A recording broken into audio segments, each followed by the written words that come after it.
In the heart of the Roaring Twenties, 1927 unfolded as a year of dazzling heights and harrowing depths for America. It was an era of jazz-filled speakeasies, booming stock markets, and Model T Fords zipping along new highways. Yet beneath the glamour simmered tensions over immigration, race, and the nation's role on the world stage. From the muddy banks of the Mississippi to the cockpits of daring aviators, this year reshaped the American dream, blending innovation with catastrophe. Let's journey through it, month by month, to uncover how these events rippled across the United States and echoed from distant shores. As winter thawed into spring, the world stirred with ripples that would soon lap at American shores. In January, Soviet leader Leon Trotsky was expelled from the Communist Party by Joseph Stalin, a purge that heightened American fears of Bolshevik influence. Newspapers from New York to Chicago buzzed with stories of Red spies, fueling the Red Scare and bolstering calls for stricter immigration laws. Across the Pacific, China's civil war escalated with the Shanghai Massacre in April, where Chiang Kai-shek's forces slaughtered thousands of communists. This chaos threatened US trade routes and investments in silk and tea. By March, 1,000 American Marines had landed in Shanghai to safeguard embassies and businesses, a move that underscored America's growing entanglement in Asian affairs, and sparked debates in Congress about isolationism versus intervention. But nothing gripped the nation like the fury of nature that struck in April.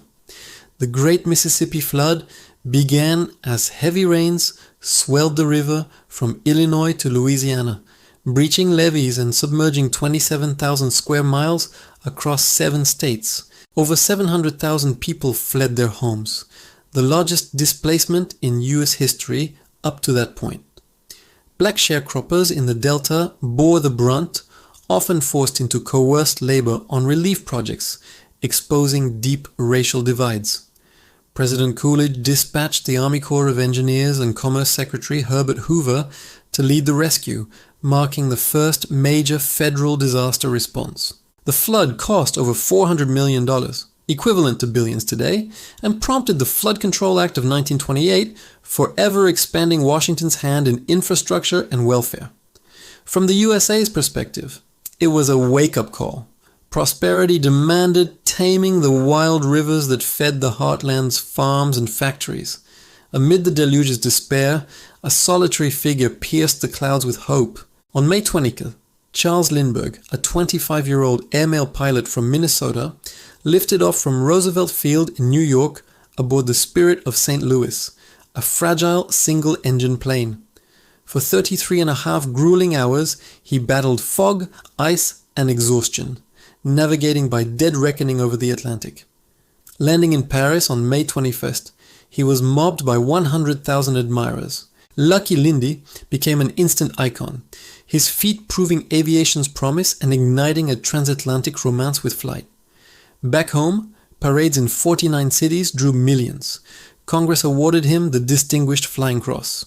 Globally, it elevated US prestige, inspiring European engineers and opening skies for commercial airlines like Pan Am. Yet it also foreshadowed aviation's perils, as rival pilots perished in copycat attempts. Summer brought political surprises and moral reckonings. On August 2nd, President Calvin Coolidge, the taciturn Vermonter, presiding over economic boom times, stunned the nation with a terse 10-word statement: "I do not choose to run for president in 1928. His decision, scribbled on White House notepaper, cleared the path for Hoover and signaled the end of an era of normalcy. But the month's shadow fell heaviest on August 23rd, when Italian immigrants Nicola Sacco and Bartolomeo Vanzetti were executed in Massachusetts for a 1920 robbery murder they likely didn't commit. Their 7-year trial had divided America. Labor unions and intellectuals decried it as anti-immigrant bias, while others saw justice served. Protests erupted worldwide, from London to Buenos Aires, embarrassing US diplomats and amplifying calls for fair trials. The case scarred the national conscience, highlighting the perils of nativism in a land of newcomers and galvanizing the American Civil Liberties Union. On the diamond, joy reigned supreme. Babe Ruth, the Sultan of SWAT for the New York Yankees, shattered records by slamming 60 home runs in a single season, outpacing his own mark and captivating a country weary of woes. His exploits, chronicled in flapper magazines and radio broadcasts, embodied the era's exuberance, drawing record crowds and boosting baseball as America's pastime. Ruth's feats weren't just sport. They mirrored the stock market's giddy climb, where fortunes seemed as attainable as a grand slam. As leaves turned, innovation lit up the fall.